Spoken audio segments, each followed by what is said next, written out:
I am कैप्रिल।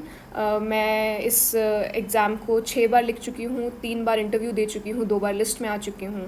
I have had multiple friends in this process और मैंने बहुत लोगों को गाइड किया है।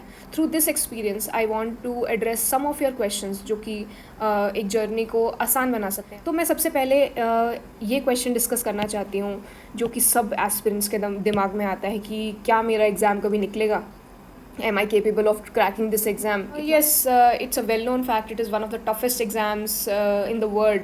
12 लाख लोग फॉर्म फिल करते हैं और कितने सिलेक्ट होते हैं finally? 200 probably who settle finally. तो ये नंबर अगर देखें तो बहुत ही छोटा है, but I want to tell you ये बहुत ज़्यादा बड़ा रोमांटिसाइजेशन है इस एग्ज़ाम का। The exam is not actually as tough. देखो, इंडिया की पॉपुलेशन इतनी बड़ी है तो कोई भी एग्ज़ाम दोगे तो उसमें सर्टेन लेवल ऑफ कॉम्पिटिशन तो मिलेगा ही ना।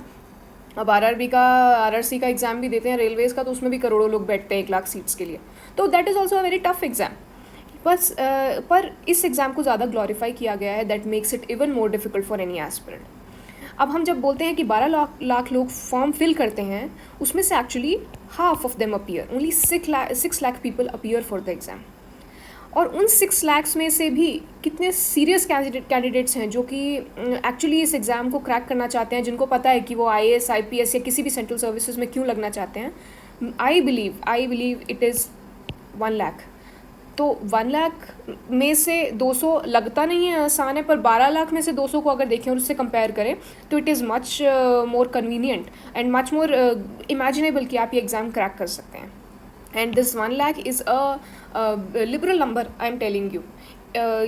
जो 6 लाख लोग एस्पायर करते हैं, कुछ लोग तो वाटर टेस्ट कर रहे हैं, कुछ लोगों को किसी ने बोल दिया कि ह्यूमैनिटीज़ से पढ़े हैं तो अब क्या करना है, यूपीएससी ही करना है, जबकि उनका मन नहीं है करने को। ठीक है, तो आप देखें तो 1 लाख स्टूडेंट्स ऐसे होंगे जो एक्चुअली इस एग्ज़ाम के लिए सीरियसली प्रिपेयर कर रहे हैं और इस एग्ज़ाम में आना चाहते हैं। Your competition is actually this 1 lakh candidates. इसमें से 15,000 प्री क्लियर करते हैं, उसमें से 3,000 मेंस क्लियर करते हैं, फाइनल लिस्ट में 1,000 लोग आते हैं, जिसमें से सिर्फ 200 लोग सेटल होते हैं और 800 लोग वापस कंपटीशन में चले जाते हैं। तो एक्चुअली आपका जो रियल कंपटीशन है वो ये लोग हैं। सो जस्ट बिलीव मी, इस एग्ज़ाम में competition is much less than SSC, CGL, RRB, RRC.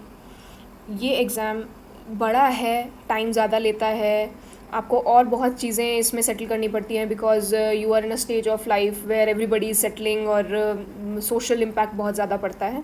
But this exam is much more achievable as compare to other exams that are group C, group D exam, उससे ज़्यादा achievable है, given you have certain qualities that we are going to discuss in future in the further slides.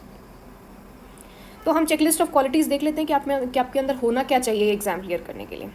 सबसे पहली बात जो मुझे लगती है वो है कि willingness to change and learn. कुछ लोग होते हैं बहुत ही एलिट इंस्टीट्यूट से आते हैं, उनको लगता है हम तो तोप हैं, हम तो पहले दिन बैठेंगे और प्री क्लियर हो जाएगा हमारा। किसी से क्रिटिसिज्म नहीं लेना, सबसे अपने आप को सुपीरियर समझना, ह्यूमिलिटी तो है नहीं, क्योंकि बहुत दिग्गज आते हैं, जॉब करके आ रहे हैं, आईआईटी से आ रहे हैं, एनआईटी से आ रहे हैं, आईआईएम से आ रहे हैं, उनको लग रहा है कि क्या छोटा मोटा एग्ज़ाम ही तो है, इतने एग्ज़ाम क्रैक किए हैं हमने, हमारा कोई क्या ही बिगाड़ लेगा, हमारा तो निकलेगा ही। I can bet you that these people are the ones who suffer the most, who have the difficulty to address कि फेलियर कैसे लेना है। इनको सबसे ज़्यादा बड़ा धक्का लगता है, इनकी मेंटल हेल्थ को सबसे ज़्यादा बड़ा धक्का लगता है। The first thing to have in this exam is humility.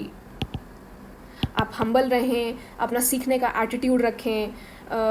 कुछ लोग कहते हैं कि मुझसे तो यार रट्टा ही नहीं मारा जाता, मैं तो ना कॉन्सेप्चुअल क्लैरिटी समझता हूँ। अगर किसी को एग्ज़ाम क्लियर करना है ना और वो यूपीएससी बोलेगा कि आज से तुम्हें लेफ़्ट टू राइट नहीं राइट टू लेफ़्ट लिखना है, तो तुम वो भी करोगे। You have to understand this thing. UPSC जो बोलेगा करने को वो आपको करना पड़ेगा, and you will have to inculcate that rigour, that capability कि हाँ आप करोगे अगर वो एग्ज़ाम के लिए ज़रूरी है तो। समझ गए? तो ह्यूमिलिटी सबसे बड़ी इम्पॉर्टेंट चीज़ है। क्रिटिसिज्म लेना, सुनना लोगों को, अपने आप को बड़ा ना समझना, सुपीरियॉरिटी कॉम्प्लेक्स ना होना is the most important thing that is needed in the exam. अगर if you have an open mind, अगर आप दूसरों की बातें सुनते हैं, दूसरों के रिव्यूज़ को लेते हैं, दूसरों से सीखते हैं, तो you have clear the first stage that is required to have this to clear this exam.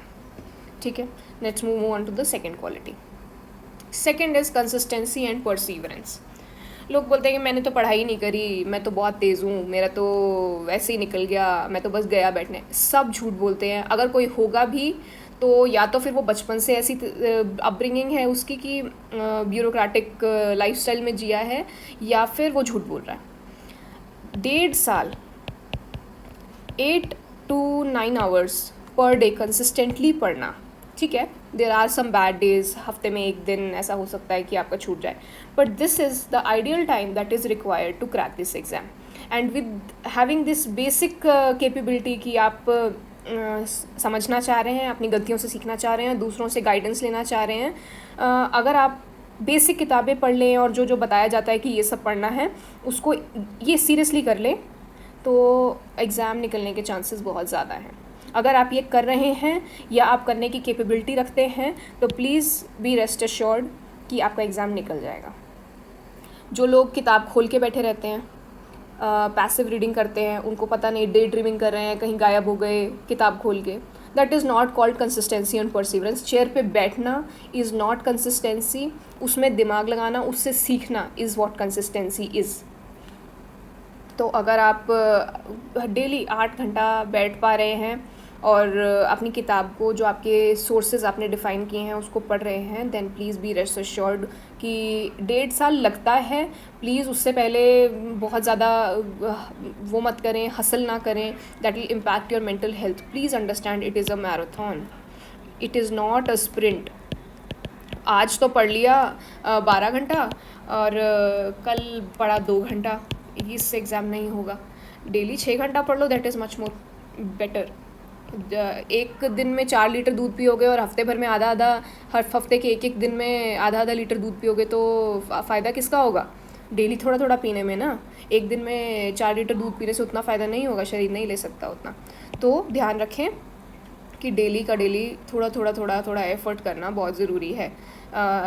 हम जनरली ओवर एस्टिमेट करते हैं कि हम एक दिन में कितना कर लेंगे, मैं ये भी कर दूंगा और वो भी कर दूंगा, बट हम अंडर एस्टिमेट करते हैं कि हम एक हफ्ते में, एक महीने में, एक साल में कितना कर सकते हैं. अगर आप वो उसको कलेक्ट करके देखें तो एक महीने में बहुत ज़्यादा आप सीख सकते हैं एज़ कम्पेयर टू क्या आप एक दिन में क्या कर सकते हैं. तो कंसिस्टेंसी रखिए, धैर्य रखिए, थोड़ा सा पेशेंस बोलते हैं, धैर्य जो होता है, पेशेंस रखिए और धीरे धीरे करते जाइए. आई कैन अश्योर यू कि if you have this quality you will be able to do crack this exam. Third, basic comprehensive and analytical skills. ये तो चाहिए ही. देखो, CSAT जो लाया गया है ना, वो एक्चुअली बहुत सही लाया गया है. अगर आपसे CSAT के, एक तो मैथ्स, थोड़ा एनालिटिकल रीजनिंग आना चाहिए वो, और इंग्लिश की भी बहुत ज़्यादा अहमियत है उसमें. अगर आपसे इंग्लिश हो पा रही है, आप वो कॉम्प्रिहेंशन को समझ पा रहे हैं और उसके आंसर्स दे पा रहे हैं, that means you have that basic analytical skill. अगर मैं आपसे पूछ रही हूँ कि इंडिया में पॉवर्टी क्यों है, तो एटलीस्ट आप 1-2 रीजंस तो बता पाएंगे कि यार पॉपुलेशन काफ़ी ज़्यादा है इंडिया की और रिसोर्सेज कम हैं, या एम्प्लॉयमेंट की कमी है, या फीमेल जो हैं वो अभी उसमें नहीं है, एजुकेटेड नहीं है और अवेयर नहीं है. कुछ तो रीज़न, आई नो हमें आंसर में, अगर फाइनल आंसर में लिखना पड़ गया तो 6 से 7 रीज़न बताने पड़ेंगे. पर अभी at the start of the preparation और where you are still standing, from where हम ग्रोथ के लिए एम कर सकते हैं, उसमें 2 रीजंस तो बता पाओगे आप. अगर 2 रीजंस बता पा रहे हो तो मतलब आप में basic analytical skill, reasoning skill है. ठीक है, तो आपको ये बेसिक एनालिटिकल स्किल्स चाहिए. UPSC नेवर आस्क्स क्या हुआ, कैसे और कहाँ हुआ. UPSC पूछता है क्यों हुआ, कैसे हुआ. उसके लिए आपको चाहिए एनालिटिकल स्किल, रीजनिंग स्किल. अगर ये चीज़ है आप में, तो IQ, टैलेंट और बैकग्राउंड ये सब नहीं मैटर करता है.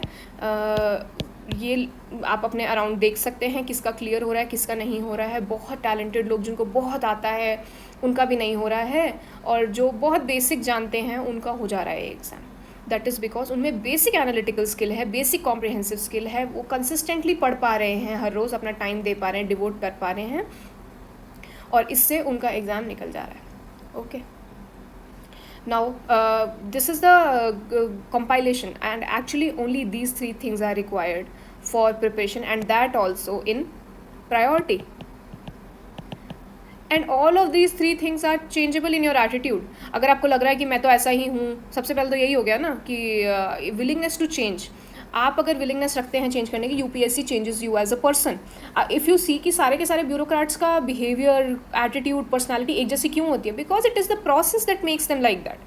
तो अगर आप में वो विलिंगनेस है, अगर आप चेंज होना चाह रहे हैं और आप चेंज होंगे अगर आप ये एग्ज़ाम को कैरी आउट करेंगे, तो ये प्रायोरिटी वाइज है. सबसे पहले आपकी विलिंगनेस होनी चाहिए कि मुझे सीखना है, मैं सबसे बड़ा नहीं हूँ, और हम्बल रहना है, कंसिस्टेंटली उस पर एफर्ट करना है. और बेसिक कॉम्प्रिहेंसिव स्किल्स है उसको और हमें होन करके उसमें और स्किल भरनी है, जिससे हम ये एग्ज़ाम क्रैक कर पाएंगे, चाहे वो प्री हो, चाहे वो मेंस हो, चाहे वो इंटरव्यू हो.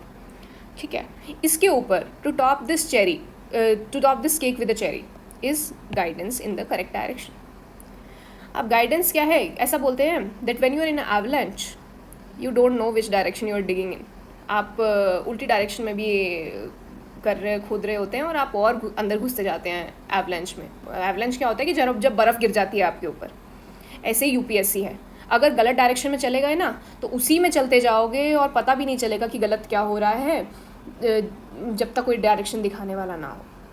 इसके लिए guidance is very important. Now guidance is not necessarily a person from a coaching. It is not necessarily monetary कि आपको कोचिंग लेनी ही लेनी है. सबसे पहला, the first and the foremost, most important, आप चाहे खुद कर लो चाहे किसी और से करवा लो, is previous year questions and syllabus. यही है आपकी गाइडिंग लाइट, यही आपका लाइट हाउस. उसको देख के ही चलना है आपको हमेशा. अगर आप ये कर सकते हो खुद से तो वेल एंड गुड. नहीं तो यूट्यूब चैनल्स बहुत हैं आज के टाइम में, बहुत अच्छी अच्छी गाइडेंस देने वाले हैं. कोई भी एक ले लो और उसको फॉलो करो, रिलीजियसली फॉलो करो, पर अपना दिमाग नहीं घर पे छोड़ना है. अपना दिमाग लगा के कि ये सही बोल रहा है कि नहीं बोल रहा है. बहुत गाइडेंस है. There is a terrorism of information and guidance. तो अपना दिमाग तो देखो लगाना ही पड़ेगा ना. कोई फ्रेंड्स रिलेटिव्स होते हैं, भाई बहन दोस्त, जिन्होंने क्रैक किया है ये एग्ज़ाम, they are the ones who will honestly give you कि क्या पढ़ना है, कैसे पढ़ना है. These will be the most resourceful people if you have. I have heard a lot of stories that people telling कि ORN में ऐसे लोग मिलते हैं, those who go for leg pulling और दूसरे को ऊपर चढ़ता हुआ नहीं दे सकते, गलत गाइडेंस देते हैं. To be very honest, I have not come across these people. मुझे ऐसा लगता है दैट वॉट यू आर वैसा ही रिफ्लेक्ट होता है in others attitude. Just a minute.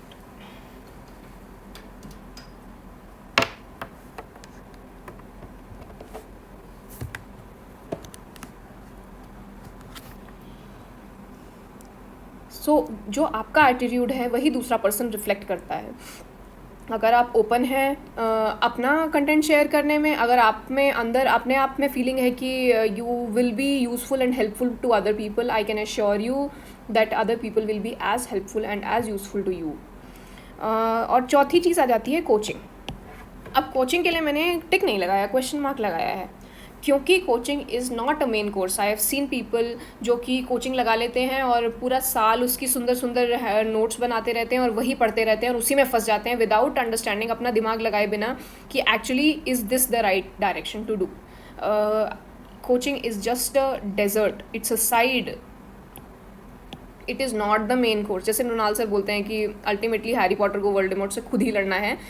बिल्कुल सही बोलते हैं. Ultimately it's the self study that helps you clear this exam and no coaching can do it. Coaching can only give you guidance. Specific coachings जैसे current affairs की coaching लगा ली, that is much more useful, but that is after you identify कि आपकी problem है क्या.